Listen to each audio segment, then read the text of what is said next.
Asal-usul, kenapa dalam kehidupan ini, orang lebih banyak susahnya daripada senangnya? Berbicara tentang salah satu ciri khas kehidupan di dunia, adalah adanya susah dan senang. Karena di dunia, susah dan senang itu silih berganti, tidak selamanya. Hal ini juga dijelaskan dalam salah satu hadis. Hadis tersebut bersumber dari riwayat Ibnu Lal dari Anas bin Malik radhiyallahu anhu. Rasulullah Shallallahu alaihi wasallam bersabda, "Kullu na'imin za'ilun ila na'ima ahli jannati, wa kullu hammin munqati'un ila hamma ahli nar."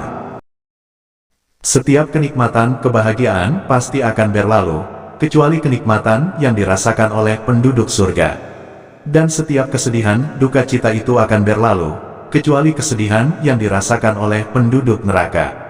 Kita sama-sama tahu bahwa tidak hanya dalam keadaan sedih dan susah, senang dan bahagia pun adalah bagian dari ujian dan cobaan. Bahkan, bagi sebagian orang, yang kedua ini merupakan ujian dan cobaan yang lebih berat. Semua tergantung dari sikap kita dalam menyikapi dan memanfaatkannya. Namun, yang menjadi pertanyaan adalah, mengapa hampir semua orang dunia lebih banyak mengalami susahnya daripada bahagianya? Inilah asal-usulnya.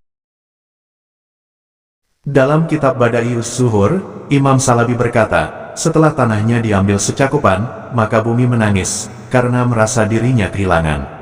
Kemudian Allah memberi wahyu padanya, sungguh suatu saat nanti aku akan mengembalikan apa yang aku ambil darimu, sebagaimana firman Allah, "Minha khalaqnakum wa fiha nu'idukum wa minha nukhrijukum وَمِنْهَا نُخْرِجُكُمْ تَارَةً أُخْرَى."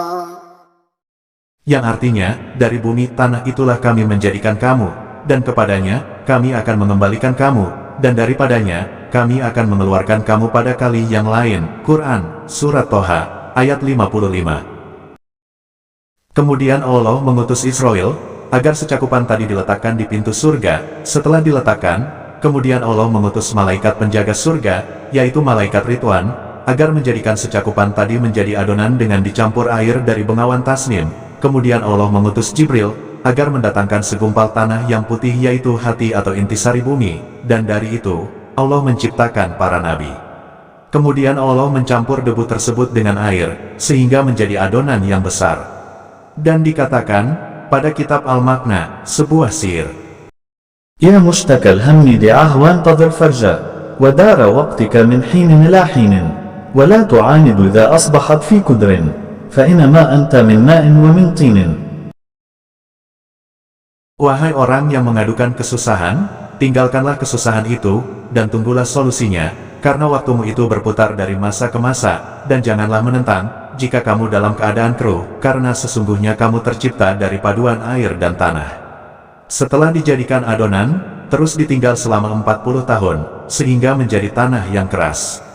Kemudian dibiarkan selama 40 tahun lagi, sehingga menjadi seperti batu bata, kemudian baru dibentuk jasad, lalu diletakkan di jalan yang mana para malaikat lewat jalan tersebut ketika hendak naik turun, lalu dibiarkan di situ selama 40 tahun lagi.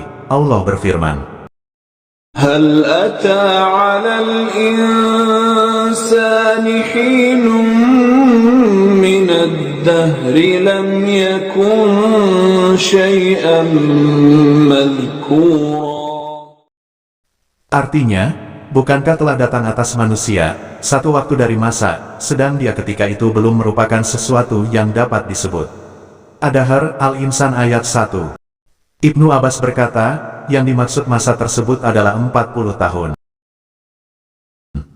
Imam Salabi berkata, ketika Allah membuat adonan pada tanah liat Adam, Allah memberi siraman hujan kesedihan dan kesusahan selama 40 tahun, kemudian memberi siraman hujan kebahagiaan selama 1 tahun.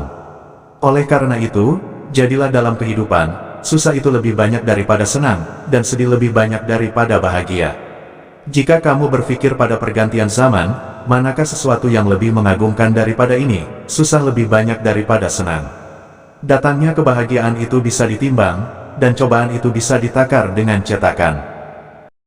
Semoga kita bisa menjadi orang yang bersyukur ketika senang atau mendapat nikmat, dan bisa bersabar ketika susah atau mendapat cobaan.